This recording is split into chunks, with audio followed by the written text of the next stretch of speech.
Hey friends, in this video we are going to cover the chapter fractions for class 4th, 5th and 6th. This chapter is a little lengthy yet interesting and easy if you try to grasp the concepts. So shall we start? So first of all, what are these fractions? We'll obviously need to understand the meaning of the title before getting into the chapter. We need to know what are the fractions. What do you mean by? How can you define fractions? So as the definition on the notebook suggests, when a thing is divided into equal parts, if anything, for example, I have taken the example of a pizza. So if this pizza is obviously divided into 8 equal, 8 same sized slices. This pizza is divided into 8 equal pieces, or 8 equal slices, right? So when a thing is divided into equal parts, then each part of it is called the fraction of the whole. This pizza is divided into 8 equal slices and each slice is the fraction. ठीक है, एक slice fraction है, हर एक slice fraction है. Each slice is a fraction. So slice fraction, piece fraction, हर जगह आपको ये समझना है. अगर आप हिंदी में या उर्दू में समझना चाहे तो आप ऐसे समझते हैं कि फ्रैक्शन सिंपली हिस्सा है. ठीक है, किसी भी चीज़ का हिस्सा, किसी भी बड़ी चीज़ का एक छोटे से हिस्से को हम फ्रैक्शन कहते हैं. ये एक पिज़्ज़ा की एग्जांपल देख सकते हैं आप. इसमें जो एक स्लाइस ऑफ पिज़्ज़ा है ये फ्रैक्शन है, ये हिस्सा है, और हिस्से को ही फ्रैक्शन कहते हैं. हिस्सा फ्रैक्शन, फ्रैक्शन हिस्सा. Another term in this definition that is used is whole. And we need to know that what is this term, what does this term basically mean. ये whole होता क्या है आखिर. So talking about the whole, हम इसके आगे भी जाएंगे. whole मतलब सिंपल इंग्लिश में आपने सुना होगा whole. whole मतलब पूरा होता है. Exactly, यहाँ पे भी whole का वही मतलब है. whole मतलब पूरा.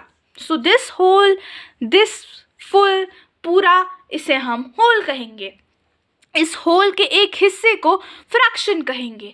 पूरा मतलब होल. ये होल एक पिज़्ज़ा नहीं हो सकता, एक सर्कल शेप्ड चीज़ नहीं, कुछ भी. एक होल कुछ भी हो सकता है. It be any and anything. It be a rectangular figure, it be a cuboid or whatever.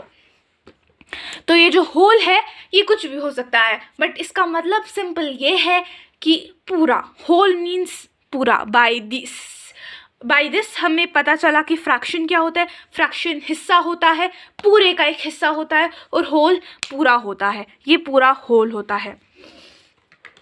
तो हम इसको कैसे डिनोट करेंगे, जैसे कि मैंने एग्जांपल ऑलरेडी दी है. तो हाउ वुड वी, हम इसको कैसे समझेंगे इस चीज़ को.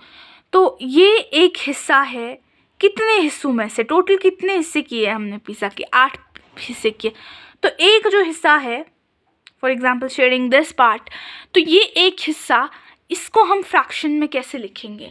इसको हम लिखेंगे कि ये एक हिस्सा है कितने में से? 1 2 3 4 5 6 7 8, 8 पीसेस में से ये एक हिस्सा है. तो हम इसको 1/8 की तरह डिनोट करेंगे. That means this is equal to 1/8. मतलब ये एक आठवां हिस्सा है. ठीक है, अगर एक चीज़ है उसके हमने 8 हिस्से किए, ये एक हिस्सा है उसका. ठीक है, एक चीज़ के 8 हिस्सों में से एक हिस्सा ये है. तो this will be 1/8. I hope this is clear, because this is very very very very much easy. और ये होल कितना है, यानी पूरा कितना है? पूरा ये 8 है, यानी कि ये 8 स्लाइसेस है. तो और अगर हम लोग पूरा लेंगे, फॉर एग्ज़ाम्पल पूरे हिस्से को शेड करेंगे, तो कितना हिस्सा शेडेड होगा? फॉर एग्ज़ाम्पल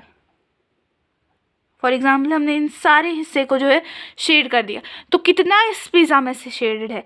8 पीसेस शेडेड है. कितने में से? 8. तो ये तो होल हो गया ना, मतलब सारा शेडेड है. सारा शेडेड है मतलब होल शेडेड है. होल शेडेड है मतलब 8/8. 8/8 it is equal to 1. Whole हमेशा 1 के बराबर होता है. याद रखना, ये बात याद रखनी है, that whole is always equal to 1. कैसे?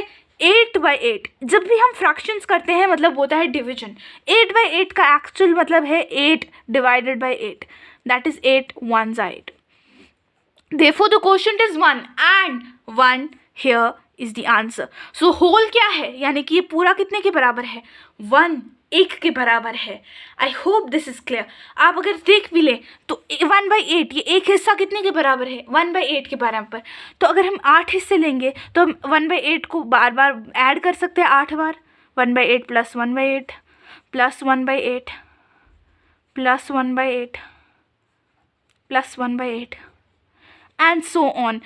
आगे आप एडिशन सीखेंगे, that how do we add fractions. तब आपको पता चलेगा कि फिर जब आप इस सब को ऐड करेंगे ना 8 बार 1/8 को, तो आपको 1 आएगा. That is whole. 1/8 प्लस 1/8 1/8, मतलब ये एक 1/8 है, तो 1/8 प्लस 1/8 प्लस 1/8 1/8 1/8 1/8 1/8. तो जब ये सारे प्लस होंगे तब तो ये पूरा बन जाएगा, होल बन जाएगा, यानी 1 ही आना चाहिए. तो जब हम ऐसे प्लस भी करेंगे, ऐसे मेथड भी करेंगे, हम आगे आपको दिखाएंगे, तब भी आपको आंसर क्या मिलेगा, you will get the answer, that is 1. I hope इधर तक क्लियर है. इधर तक हमने अभी बस डेफिनेशन को पढ़ा.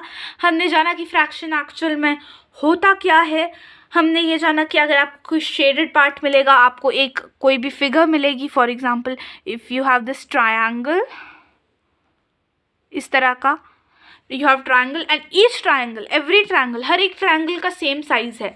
ठीक है, लग तो नहीं रहा, विल अज्यूम, ठीक है, will assume that these triangles have same size. ठीक है, तो क्या हर एक ट्रायंगल का जो सेम साइज़ है, और अगर हम इसमें से ये पार्ट शेड करते हैं, यानी कि 1 2 3 4, अगर इस ट्रायंगल के 4 इक्वल पार्ट्स हुए थे, उसमें से 2 शेडेड है, तो 2/4 of the figure is shaded. 2/4 of the figure is shaded. This was the concept number 1 of this lesson. Fractions, कि आप fractions है क्या, whole क्या है, fractions अगर आपको ऐसा फिगर दिया है, शेड क्या हुआ दिया है, आप कैसे निकालेंगे कि कितना इसमें से शेडेड है, what is the fraction, so on and so far. So let's move on to the next concept.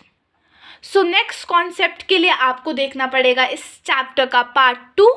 तो आई रिक्वेस्ट यू कि आप लोग हमारे साथ बने रहे. कमेंट मी डाउन, और या comment me down that should we upload the part 2 of the lesson, and yes, we'll learn more about these fractions in that session.